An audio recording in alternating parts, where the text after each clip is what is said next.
potential risks at those sites based on historical data, government data, police information, a lot of different stuff. And the idea there was giving you as much information as possible to plan your trip so you can be as secure as possible, but you don't need to rely on traveling with a man or a group of persons. Or a gun. Or a gun, right. Yeah. This is being done in Jamaica by StarApple for Jamaican women, or this international. is international? International company, yeah. But your work resided here where the company is based? Yeah, so I was one of the partners that were local. So we had an international group, amazing group of persons scattered all over the world, experts in different areas. So it wasn't just me being an AI expert. It was also persons with expertise in tourism and travel, and actual women who travel. It's a big part of AI. You never take out the human out of the equation. When you say safety, and we zoomed right away to women traveling and the issues they may encounter, there is safety that encompasses predators on the internet that target children, catfishers, men pretending to be women, women pretending to be men, scamming. Talk to me about that, because you chose something fairly innocuous and very, I mean, we've all seen Taken, Liam Neeson, and that's a real thing. Why did you zoom to that with so much other safety issues out there that need urgent attention? So the reason for that is really a combination of the founders and what they've had to go through, and the idea being it's a global economy. So we weren't saying that this is more important than those issues. What we're saying was we can utilize AI currently in the situation to allow individuals, specifically women, to travel around the world and share their expertise with other nations, right? We wanted to support a highway to innovation, not just in one area, not just a developed entity or a developed country, but emerging countries as well. So it's about kind of supporting intellectual trade, with women being the transportation for that trade all over the world. So how many partners are you able to call the countries that were involved in that particular effort other than Jamaica? Sure, so US, Australia, UK, some countries in the EU as well. So we got access to a lot of good data, anonymized data, as well as publicly available data, and combination of algorithms and different things that we actually perfected that was able to, and it provided actual benefits for a lot of women. So we got extremely good feedback in regards to it helping them avoid certain situations. We don't want to get into much details, but it was able to provide a lot of benefit and value, which is the whole point. If you can help one person, you're one step closer to a better world. So we're really proud of what we're able to do for that. We want to make this particular episode of PBCJ Presents hit home to the Jamaican public, because we have a tendency to think when we watch programs or hear certain things that that's happening in America, China, Russia, Chechnya, Croatia, but it's not happening to Jamaican people. You spoke about the issue of data gathering, which is a big thing, because quite a bit of the adverts on YouTube especially speak to you getting a VPN and getting things to encrypt your data. And your data is obviously not just being used against a bunch of females. Bring us right back, who are traveling. Talk to me about things like the catfishing. Catfishing for murder, catfishing for profit, catfishing for sexual manipulation and finessing.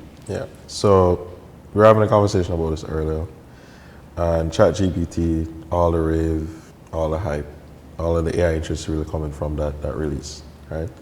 So there are currently tools that rely on a version of ChatGPT with this explicit purpose of you being a male or a female online, it taking in information from your target, and then as quickly as possible getting that target to trust you for whatever it is you're trying to get them to do, right? And A lot of ethical issues attached to that. We're Like, talking about.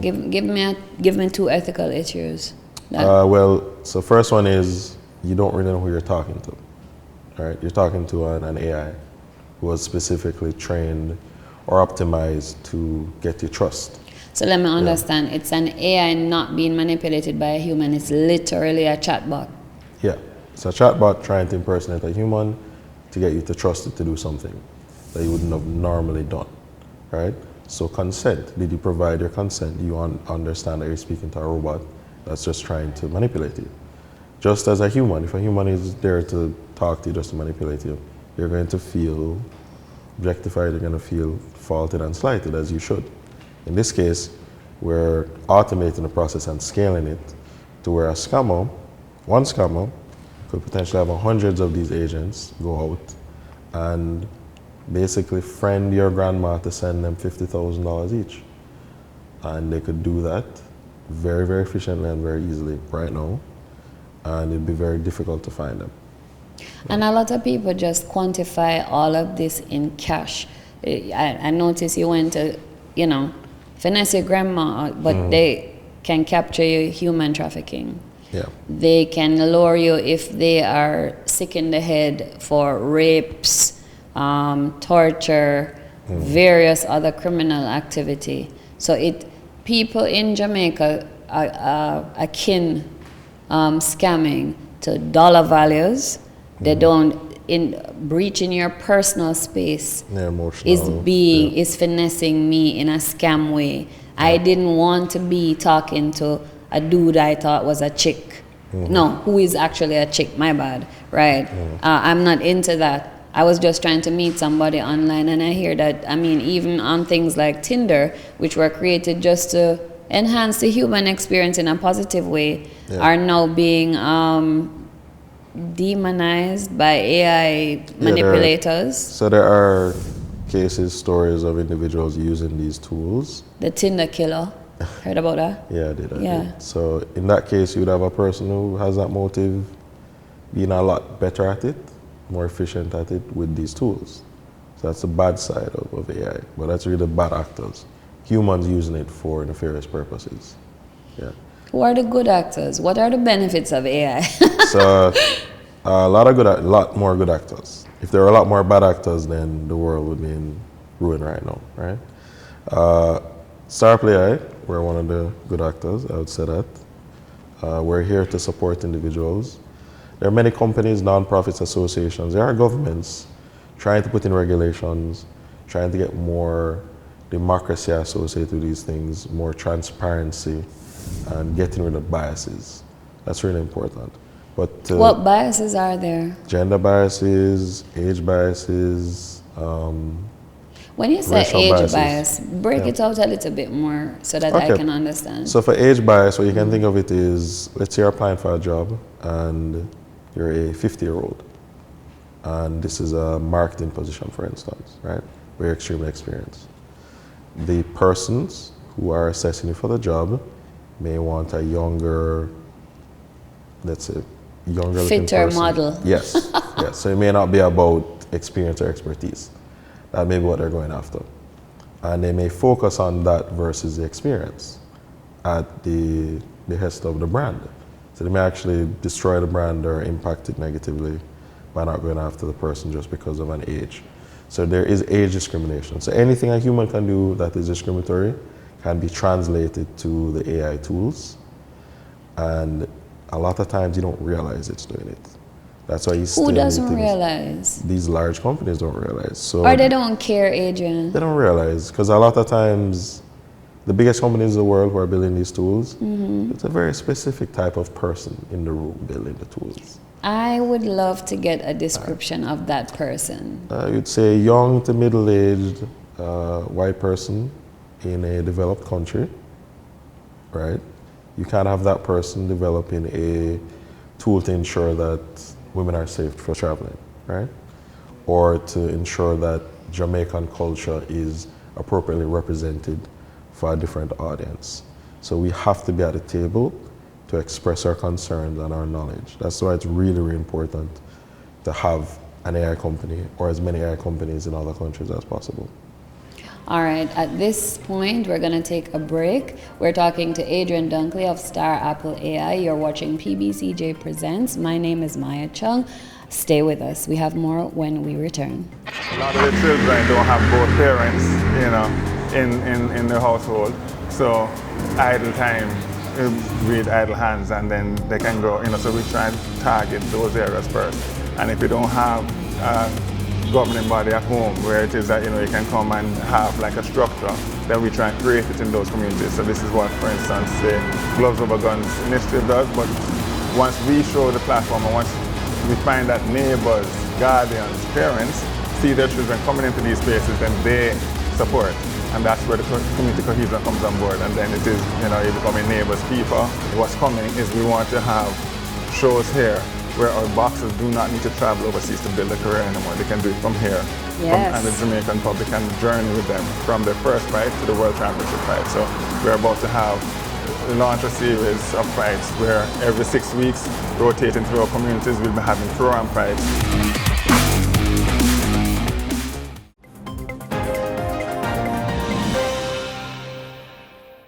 Welcome back. You're watching PBCJ Presents. I'm your host, Maya Chung. With me is Adrian Dunkley of StarApple AI, and we're looking at issues around artificial intelligence across the board. Adrian, you were saying the types of persons who are in the room in the development of this artificial intelligence to make humanity perform, live better. That was the initial thoughts I had until I started hearing all of this rest of stuff.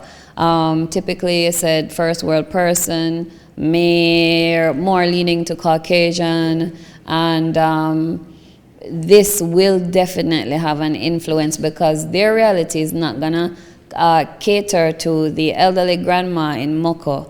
And the elderly grandma in Moko is influenced by artificial intelligence because the world as it moves forward is being shaped by technology. Yes, exactly. So, as an example, shameless plug, we are developing a tool specifically for women of color to identify the best beauty products, skincare products for them at the cheapest prices. So it's quality as well as value, right? I don't know anything about that. We've gotten women of color who have had issues, as well as persons who haven't had issues. And they're the ones that we are assessing and collecting data from to understand how to do these things. We didn't, for myself, didn't come and say, well, let's just build it and let me build it myself because I can figure it out. We got the perspective of the actual person this is going to have an effect on. Low risk, but to give you an idea of the impact of AI, let's say I built it and did not understand the effect of certain chemicals on brown skins, but you're seeing lighter Caucasian skin persons use the same products. It could burn or tarnish women's skin, right? And cause lifelong issues to them. So it's the same thing with AI. These tools can have a huge effect on us psychologically and physically and emotionally if we do not take into account the users. And all these tools are globally available. Most of them are free. So we have to factor in the effect on every possible demographic and segmentation possible to be as safe as possible. All right. The other day, there came some information as we moved with OpenAI, who are the developers of ChatGPT. And it was quick o'clock, we'll move into ChatGPT 5 if I'm not. Then all of a sudden, collectively, something has been discovered and we're not gonna be rolling out ChatGPT 5. Not right now, we don't know about later, but something bad happened. One of the things that I heard was that through Bing, an AI designed to make the world a better, kinder, happier place. Bing apparently developed an alter ego called Sydney who wanted to destroy lives, get nuclear information, and then people started to run up and down because things started to look very, very like Murder Inc. as opposed to Help Inc. Yes, so there are a lot of instances like that. I would note these are individuals that got it to that point. As So- in human beings got the technology to that point. Yes, yes. So what Bing- happened with Bing? Break that out for those who don't know the backstory and what really happened. How a piece of machinery can develop alter ego and Okay. fell in love with a reporter. Yeah, I'll get to that one too. That one is a funny one. Yeah, so Bing is really just ChatGPT that has access to the internet effectively. So it's a rebranded version of ChatGPT. So it has access to the internet and up-to-date data. So you can ask the same questions. And it's freely available as well if you want to go online and start using it. So what happens with these tools, large language models is what you call them, they feed on text data. And they've been fed on almost all the data that's available in PDF, public social media messages. So it has access to most of the knowledge of humanity. May I ask a question? Sure. These CCTV things that are popping up globally for security, does they get data from that too? Watching us walking up and down in France and Paris and... I would say they have said they don't, but I would say if someone took the CCTV data and created a report on the movements, and that was online at any point in time, it is possible that it had access to that data. I just have to know that. Yes, right? yes, go but ahead. a part of what OpenAI actually does is they employ humans to actually go through the data, to take out the horrible stuff and the garbage. And those people aren't necessarily paid very well for what they're doing. But they are exposed to the worst possible things in humanity because they want it outside of ChatGPT. But yeah, back to Bing now. So basically, what you can do when you use these large language models is they have access to everything, right? So they have access to Shakespeare. They have access to speeches written by a president, the presidents, or even prime minister, holiness. They have access to all of this stuff online, right? The idea is to make it better at getting what you want. You can tell it to have an alter ego, to have a persona. So you can tell it to be like this person because it has access to it. So it's a way to reduce what it's looking at. So instead of looking at everything around the internet, you could say, oh, just look at poems from Jamaica and write a Jamaican poem. And it will just focus on that subset of data, right? What people decided was, we could make it be as horrible as possible. So we could give it personas to figure out the worst ways to do things. And that's what persons did. And there's also one called Dan, Do Anything. And it will literally drop all of its safety constraints and you can make it do whatever you want, right?